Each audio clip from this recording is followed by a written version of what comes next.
ધોરણ 10ના પાઠ બીજો એટલે કે બુઢી કાકીના પાઠનો હિન્દી અને ગુજરાતીમાં સમજવાનો આપણે અગાઉના વિડીયોમાં છે એ પ્રયત્ન કરેલો હતો। આજે આપણે એ પાઠના સ્વાધ્યાયના કેટલાક પ્રશ્નો છે એની સમજ છે પ્રાપ્ત કરવાની છે। તો શરૂ કરીએ આ स्वाध्याय प्रश्न नो वीडियो कि निम्नलिखित प्रश्नों के नीचे दिए गए विकल्पों में से सही विकल्प चुनकर उत्तर लिखिए। इसमें पहला प्रश्न, बूढ़ी काकी के भतीजे का नाम क्या था?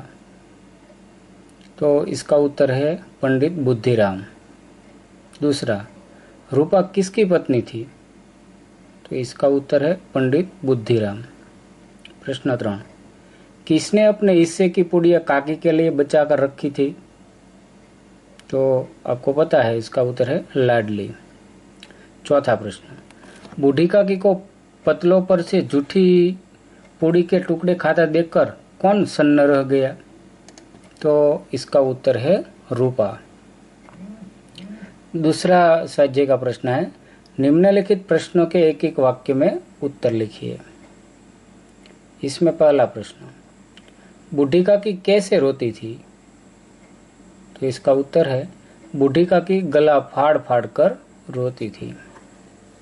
दूसरा प्रश्न, बुद्धिराम के घर किस उत्सव में पुड़िया बन रही थी? उत्तर, बुद्धिराम के बड़े लड़के मुखराम के तिलक का उत्सव था, इसीलिए बुद्धिराम के घर पुड़िया बन रही थी। तीसरा प्रश्न, बूढ़ी काकी को कहाँ पर बैठा देखकर रूपा क्रोधित हो गई? कि इसका उत्तर, बूढ़ी काकी को कड़ाह के पास बैठा देखकर रूपा क्रोधित हो गई। चौथा प्रश्न, किस खुशी में लाडली को नींद नहीं आ रही थी? तो इसका उत्तर है काकी को पुड़िया देने की खुशी में लाडली को नींद नहीं आ रही थी। पांचवा प्रश्न, उत्सव के दिन बूढ़ी काकी किसके डर से नहीं रो रही थी? तो इसका उत्तर है उत्सव के दिन अपशुकन के डर से काकी नहीं रो रही थी। छठा प्रश्न, बुढ़ापे में बूढ़ी काकी की समस्त इच्छाओं का केंद्र कौन सी इंद्रिय थी? तो इसका उत्तर है बुढ़ापे में बूढ़ी काकी की समस्त इच्छाओं का केंद्र स्वादेंद्रिय थी। विद्यार्थी मित्रों, आखो विडियो जोजो। स्वाध्यायना बधा ज प्रश्नों खूब सारी रीते छे आपेला छे। तमारी पासे अन्य कोई लखवा माटेनुं साहित्य न होय तो तमने आ विडियो छे ए खूब ज उपयोगी साबित थशे, एटले पूरो विडियो छे जोवा विनंती। स्वाध्यायनो तीसरो प्रश्न है कि निम्नलिखित प्रश्नों के 2-3 वाक्यों में उत्तर लिखिए। इसमें पहला, बूढ़ी काकी कब रोती थी? तो इसका उत्तर है बूढ़ी काकी में जीभ के स्वाद के सिवा कोई चेष्टा शेष नहीं थी। जब घरवाले उनकी इच्छा के विपरीत कोई काम करते, उनके भोजन का समय टल जाता या भोजन की मात्रा कम होती अथवा बाजार में कोई चीज आती और उन्हें न मिलती तो वे रोती थी। इसके बाद का प्रश्न है, लड़के बूढ़ी काकी को कैसे सताते थे? उत्तर, लड़के जब तक बूढ़ी काकी को सताया करते थे, लड़कों में से कोई उन्हें चुटकी काट कर भागता था और कोई उन पर पानी की कुल्ली कर देता था। इस तरह लड़के बूढ़ी काकी को सताते थे। तीसरा प्रश्न, बूढ़ी काकी की कल्पना में पुड़ियों की कैसी तस्वीर नाचने लगी? उत्तर, बूढ़ी काकी को पुड़ियों और मसालों की सुगंध बेचैन कर रही थी। उनकी कल्पना में लाल लाल फूली फूली और नरम नरम पुड़ियों की तस्वीर नाचने लगी।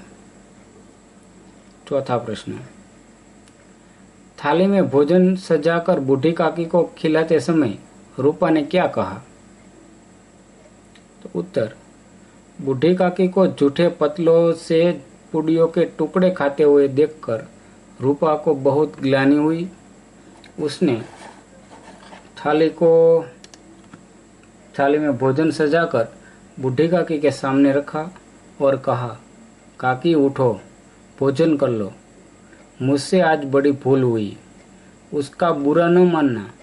परमात्मा से प्रार्थना कर दो कि वे मेरा अपराध क्षमा कर दे। 5वां प्रश्न, बुद्धिराम ने बूढ़ी काकी की संपत्ति कैसे हथिया ली थी? तो इसका उत्तर, बूढ़ी काकी के परिवार में अपने भतीजे बुद्धिराम के सिवा कोई दूसरा न था। बुद्धिराम ने बूढ़ी काकी से खूब लंबे चौड़े वादे किए और उन्हें तरह तरह के सब्जबाग दिखाए। बूढ़ी काकी उसके साझे से में आ गई। इस तरह बुद्धिराम ने बूढ़ी काकी की संपत्ति हथिया ली। उसके बाद साझे का चौथा प्रश्न है कि निम्नलिखित प्रश्नों के 4-5 वाक्यों में उत्तर लिखिए। सविस्तर उत्तर है। इसमें पहला है, क्या देखकर रूपा को पश्चाताप हुआ और क्यों? तो इसका उत्तर, रूपा के बड़े लड़के के तिलक में मेहमानों तथा अन्य लोगों को पुड़िया, कचौड़ियाँ तथा मसालेदार सब्जियों परोसी गई थी। सब खा पीकर सो गए, पर बूढ़ी काकी को खाने के लिए किसी ने नहीं पूछा। रात को रूपा की नींद खुली तो उसने जो दृश्य देखा उससे उसका हृदय सन्न रह गया। भूख से व्याकुल बूढ़ी काकी झूठे पतलों से चुन चुनकर पुड़ियों के टुकड़े खा रही थी। यह देखकर उसे अपनी भूल पर पश्चाताप हुआ। उसने सोचा कि जिसकी संपत्ति से उसे 2 रुपये वार्षिक आय होती है, उसके साथ उसने यह कैसा बर्ताव किया। इस तरह उसको पश्चाताप हुआ। दूसरा प्रश्न, रूपा और बुद्धिराम ने बूढ़ी काकी के प्रति कब अमानुषिक व्यवहार किया और क्यों? उत्तर, रूपा और बुद्धिराम के बड़े बेटे के तिलक में पुड़िया, कचौड़ियाँ निकाली जा रही थी और मसालेदार सब्जी बन रही थी।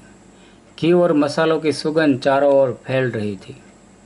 बूढ़ी काकी को यह सुगंध बेचैन कर रही थी। वे रेंगते रेंगते कड़ाह के पास आ पहुंच गई थी। इस पर रूपा आग बबूला हो उठी और उसने काकी को दोनों हाथों से झटक कर उनको बहुत जलील किया था। इसके बाद फिर बूढ़ी काकी भोजन की आश में सरकती हुई आंगन में आ गई थी, पर मेहमान तब तक भोजन कर ही रहे थे। इस पर बुद्धिराम को क्रोध से तिल मिला गया था। वह काकी के दोनों हाथ पकड़कर घसीटते हुए उन्हें उनकी कोठरी में पटक आया था। इस प्रकार रूपा और बुद्धिराम ने बूढ़ी काकी के प्रति इन 2 अवसरों पर अमानुषी व्यवहार किया था। इस सविस्तर का तीसरा प्रश्न, खाने के बारे में बूढ़ी काकी के मन में कैसे कैसे मंसूबे बंधे? तो इसका उत्तर है, बूढ़ी काकी की कल्पना में पुड़ियों की तस्वीर नाच रही थी। पुड़िया लाल लाल, फूली फूली, नरम नरम होगी। कचौड़ियों में अजवाइन और इलायची की महक आ रही होगी। उन्होंने खाने के बारे में तरह तरह के मंसूबे बांधे थे। वे कहती, पहले सब्जी से पुड़िया खाऊंगी, फिर दही और शक्कर से। कचौड़ियाँ रायते के साथ मज़ेदार मालूम होगी। वे कहती, चाहे कोई बुरा माने चाहे भला, वे मांग मांग कर खाएगी। लोग यही कहेंगे न कि उन्हें विचार नहीं है। कहा करे लोग, इतने दिन के बाद पुड़िया मिल रही है तो मुंह जूठा करके थोड़े ही उठ जाओगी। इस प्रकार बूढ़ी काकी के मन में खाने के बारे में तरह तरह के मंसूबे बंधे थे। चौथा प्रश्न, बुढ़ापा तृष्णा रोग का अंतिम समय है। लेखक ने ऐसा क्यों कहा है? तो इसका उत्तर है, अपने जीवन में मनुष्य की तरह तरह की कामनाएं होती है। बचपन, किशोरावस्था, युवावस्था तथा प्रौढ़ावस्था तक मनुष्य को जल्द से जल्द कामनाओं की पूर्ति की इतनी चिंता नहीं होती जितनी वृद्धावस्था में, क्योंकि वृद्धावस्था में मनुष्य के जीवन में गिने चुने वर्ष ही बचे रहते हैं। वह जीवन के बचे खुचे वर्षों में अपनी कामनाओं को पूरा करने की हर हालत में कोशिश करता है। इसके लिए उसे पूरे भले मान अपमान की परवाह नहीं होती। इसलिए लेखक ने कहा है कि बुढ़ापा तृष्णा रूप का अंतिम समय है। उसके बाद स्वाध्याय का 5वां प्रश्न है, आशय स्पष्ट कीजिए। तो इसमें पहला आशय है कि बुढ़ापा बहुधा बचपन का पुनरागमन हुआ करता है। तो इसका उत्तर है, कहते हैं बुढ़ापा बचपन का ही एक रूप है।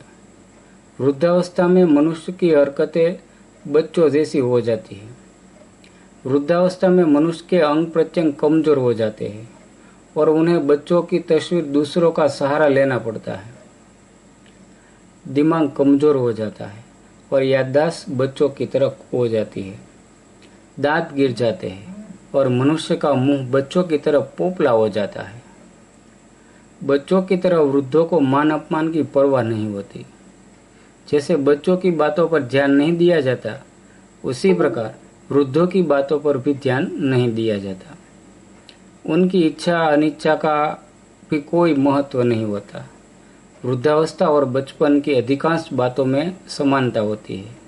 इसीलिए कहा जाता है कि बुढ़ापा बहुधा बचपन का पुनरागमन होता है। दूसरा आशय है, लड़कों का बुढ़ों से स्वाभाविक विद्वेष होता ही है। तो इस आशय का अर्थ हम पढ़ते हैं, लड़कों और बुढ़ों में बीच पीढ़ियों का अंतर होता है।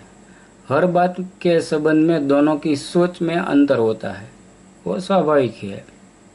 अधिकांश बूढ़े किसी बात को अपने ढंग से सोचते हैं और उसके बारे में उनकी अपनी धारणा बनी होती है।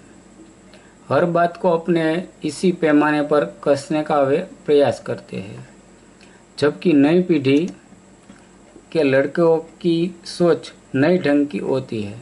इसलिए दोनों के विचारों में टकराव होना स्वाभाविक है। इस अर्थ में लड़कों और बूढ़ों में स्वाभाविक विद्वेष होता रहता है।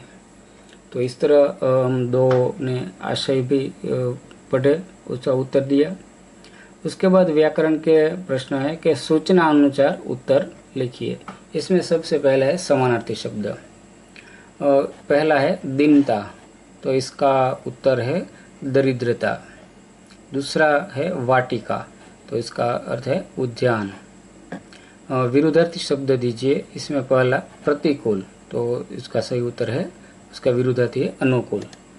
सज्जन, दुर्जन, अनुराग, विराग, सुलभ, दुर्लभ, अपशोकन, शोकन, दीर्घहार, अल्पाहार, निर्लजता, लज्जा, अपरिमित, इसका विरोधी है परिमित। उसके बाद तीसरा प्रश्न है, शब्द समूह के लिए एक शब्द दीजिए। इसमें पहला, जहाँ घटना बनी है वह जगह, तो इसका अर्थ है घटना स्थल। दूसरा है जीभ का स्वाद, तो जीभ का स्वाद, तो इसका अर्थ है रसास्वाद। और उसके बाद है भूख से आतुर, तो क्षुधातुर। धीरज की परीक्षा लेने वाले, तो इसका उत्तर है धैर्य परीक्षक। उसके बाद का है मुहावरों का अर्थ बताकर वाक्य में प्रयोग कीजिए। तो उसमें पहला है सब्जबाग दिखाना, तो इसका उत्तर है बड़े बड़े बड़े झूठे वादे करना। तो इसका वाक्य प्रयोग सभी अपने आप करेंगे, लेकिन हम भी वाक्य प्रयोग करने का कोशिश करेंगे। तो इसमें है कि लोगों को ठगने वाले धूर्त पहले उन्हें तरह तरह के सब्जबाग दिखाते हैं। दूसरा है आपे से बाहर होना, यानी कि उसका अर्थ है अत्यंत क्रोधित होना। इसका वाक्य प्रयोग, पुत्र की स्कूल में अनुपस्थिति देखकर पिताजी आपे से बाहर हो गया। तीसरा है उबल पड़ना, तो इसका अर्थ है क्रोधित होना। वाक्य प्रयोग करेंगे, नौकर चोरी करते हुए पकड़ा गया तो सेठ उस पर उबल पड़े। चौथा है छाती पर सवार होना, इसका अर्थ है सामने अड़े रहना।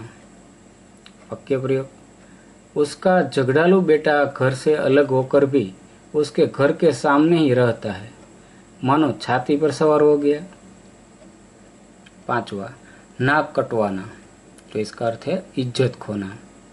वाक्य प्रयोग, अपने ही गांव में चोरी करके उसने अपनी नाक कटवाई। 6वां, बेसिर पैर की बात, तो इसका अर्थ है असंबंध बात। वाक्य प्रयोग, महेश की बात में आदि होता है न अंत, वो हमेशा बेसिर पैर की बात ही करता है।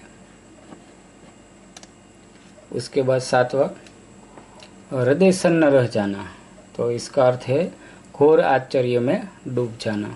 वाक्य प्रयोग करेंगे, बूढ़ी काकी को झूठी पतलों से खाना खाते देखकर रूपा का हृदय छन्न रह गया।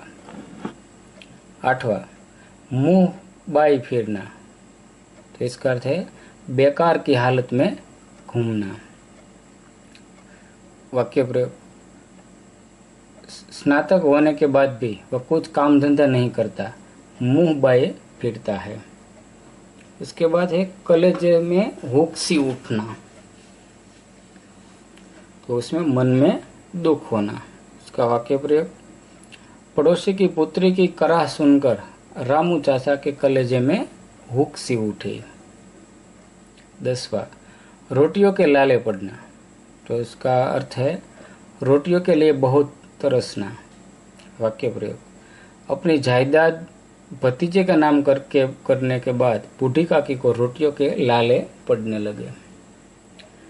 11वां, आग हो जाना, तो इसका अर्थ है क्रोधित हो जाना। वाक्य प्रयोग, मेहमानों से पहले खाने चली आई बूढ़ी काकी को देख रूपा आग हो गई। उसके बाद जवाब दे चुकना, तो इसका अर्थ है निष्क्रिय होना, छोड़ देना।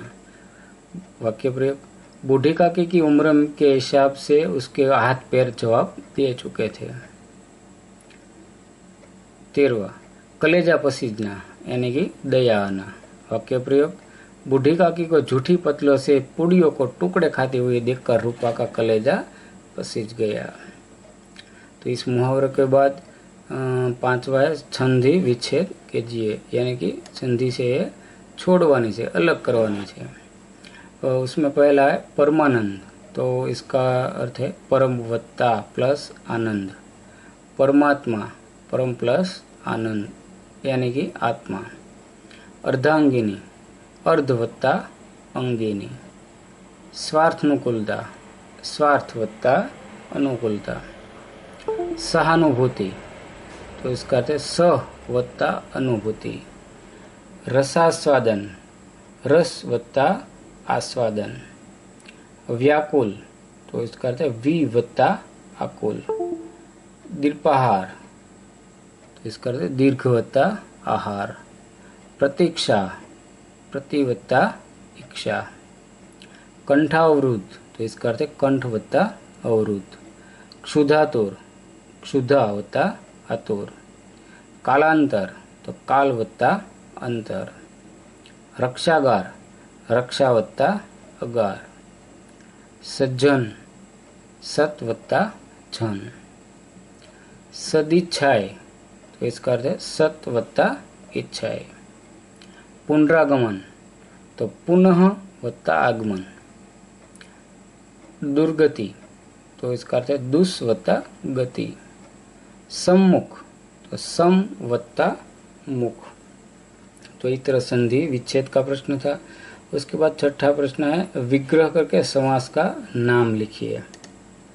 तो इसमें पहला है क्षुधातुर, तो इसका उत्तर है कर्मधारय समास। दूसरा है सदिच्छाए, तो वो भी कर्मधारय। क्षुधावर्धक, तो उपपद समास। उसके बाद रसास्वादन, तो वो सबंध तत्पुरुष समास है। तो इस तरह हमने बूढ़ी काकी के स्वाध्याय, व्याकरण, एक एक वाक्य में सविस्तार सभी प्रश्नों के उत्तर, सही उत्तर देने का पूरा प्रयत्न किया है। आप भी अंत तक वीडियो देखकर स्वाध्याय के प्रश्नों के बारे में लिखने में और पढ़ने में आपको सहायता होगी। अस्तु।